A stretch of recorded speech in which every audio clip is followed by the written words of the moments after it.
हमारी वीडियो मूल महाभारत से तैयार की गई है। इसमें टीवी सीरियल की तरह कोई भी बदलाव नहीं किया गया है। प्रयत्न ये किया गया है कि सही महाभारत ऑडियो के जरिए आप तक पहुंचाई जा सके। जयद्रथ व्रत की श्रृंखला में आपने पिछले वीडियो में सुना, जयद्रथ को सुरक्षित रखने हेतु गुरु द्रोणाचार्य द्वारा सकट व्यूह की रचना करना। द्रोणाचार्य ने इस दुर्गम चक्र व्यूह की रचना कमल के समान की थी, जिनकी पंखड़ियों पे असंख्य महान बलशाली योद्धा तैनात थे, और उस दुर्गम कमल के बीच में जयद्रथ को किसी भंवरे के तरह सुरक्षित रखा गया। इस चक्रव्यूह में घुसने का एकमात्र ही रास्ता था कमल की वह डंडी, और उस डंडी के रास्ते कमल में प्रवेश करने का भी मार्ग बेहद दुर्गम था। असंख्य बलशाली योद्धा उस कमल के बीच में बैठे जयद्रथ नाम के भंवरे की सुरक्षा में तैनात किए गए थे।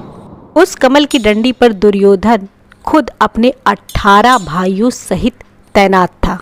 कर्ण, दुशासन, अश्वत्थामा यह सभी कमल की डंडी के पिछले भाग पर स्थापित किए गए थे। सबसे दुर्गम मार्ग था कमल की डंडी का अग्रभाग, जिस पर स्वयं गुरु द्रोणाचार्य तैनात, और उस विशाल सेना रूपी कमल को चारों ओर से पांडव की सेना घेर कर खड़ी थी। सुबह प्रथम पहर ही श्री कृष्ण और अर्जुन उस कमल की डंडी पर तैनात गुरु द्रोणाचार्य को परास्त कर उस चक्रव्यूह में प्रवेश कर चुके थे। राजा युधिष्ठिर उस कमल की नोक से काफी पीछे खड़े थे, चिंतित और परेशान। तीसरा पहर गुजरने को था और साथ ही युधिष्ठिर की चिंताएं भी बढ़ने लगी थी, क्योंकि इस बीच उन्होंने ना तो गांडीव की डंकार सुनी थी और ना ही श्री कृष्ण के पंचशील शंख की ध्वनि। तत्पश्चात व्याकुल राजा युधिष्ठिर ने अर्जुन की सहायता हेतु सात्यकी को उस चक्रव्यूह में प्रवेश करने के लिए कहा। उस कमल की डंडी पर खड़े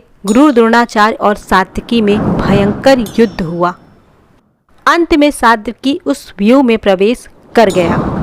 बस यही दो योद्धा थे जो उस सकट व्यूह में प्रवेश कर चुके थे। उस कमल व्यूह की डंडी पर खड़े गुरु द्रोणाचार्य अपना विकराल रूप अत्यंत दिखाए ही जा रहे थे।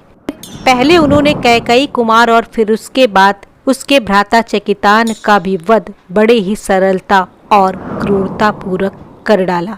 सूर्यास्त होने में बहुत समय शेष नहीं बचा था। पांचाल सेना का विनाश होने लगा। पांडव सेना की ओर से जो भी आता गुरु द्रोणाचार्य के हाथों परलोक भेज दिया जाता। उस समय धर्मराज युधिष्ठिर को कोई भी अपना आश्रयदाता दिखाई नहीं दिया। तब हे राजन युधिष्ठिर गंभीर सोच में पड़ गए। तब उन्होंने सर्वसाची अर्जुन को देखने की इच्छा से चारों ओर अपनी दृष्टि दौड़ाई, परंतु उन्हें कहीं भी अर्जुन और सात्यकी दिखाई नहीं पड़े।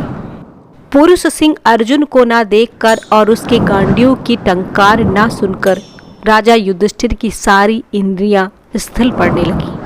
सात्यकी और अर्जुन को ना देखकर अपने आसपास धर्मराज युधिष्ठिर का एक एक अंग संताप में जल उठा। हे राजन, महामानव धर्मराज युधिष्ठिर लोक निंदा से बहुत डरते थे। युधिष्ठिर सात्यकी के विषय में मन ही मन इस प्रकार चिंता करने लगे और भीमसेन से कहने लगे, हे महाबाहु, मैंने ही उसे उस दुर्गम मार्ग पर जाने के लिए कहा था, इसलिए जो पहले मेरा हृदय एक ही चिंता में लिप्त था, अब वो 2 चिंताओं में लिप्त हो गया। हे महाबाहु भ्राता भीम, इस समय सात्यकी व अर्जुन का पता लगाना अत्यंत आवश्यक हो गया है। हे अनुज भ्राता भीम, मैंने सात्यकी को तो अर्जुन के पीछे भेज दिया था, लेकिन अब सात्यकी की चिंता में मैं अत्यंत व्याकुल हो रहा हूँ। अब उसकी तलाश में मैं किसे भेजूं? मन ही मन युधिष्ठिर सोचने लगे कि यदि मैं सात्यकी की खोज ना कराकर अपने ही भाई की खोज में व्यथित रहूंगा तो संसार मुझे निंदनीय दृष्टि से देखेगा और यह कहकर मुझे कोसेगा कि मैंने सिर्फ अपने भाई के ही प्रति स्नेह और ममता दिखाई। अतः हे महाबाहु, लोकलाज और धर्म भी यही कहता है कि मैं अपने भाई अर्जुन की चिंता ना पहले कर महाबाहु सात्यकी की चिंता पहले करूं। हे राजन, युधिष्ठिर की इन बातों से ऐसा प्रतीत होता है कि उन्हें लोक नंदा से अत्यंत भय होता है। हे महाबाहु भीम, उस सात्यकी ने इस समुद्र समान सेना में और इस कमल के रूपी अत्यंत दुर्गम मार्ग पर वह सिर्फ मेरे कहने पर ही भीतर गया था। इस समय मेरा जो कर्तव्य उचित है उस पर मैंने अनेकों प्रकार से प्रबल चिंतन कर लिया है। नाना प्रकार के चिंतन करने के बाद युधिष्ठिर इस निष्कर्ष पर पहुँचे कि जहाँ पहले श्री कृष्ण अर्जुन व सात्विकी गए हैं वहीं पर अब महाबली भीम को भी जाना चाहिए। हाँ, यही मुझे ठीक प्रतीत भी होता है। इस भूतल पर कोई भी ऐसा कार्य मुझे नहीं प्रतीत होता जो महाबाहु भीम कर न सके। भूमिमंडल पर समस्त वीरों का महाबली भीम मात्र अपने बाहुबल पर ही संहार करने में सक्षम है।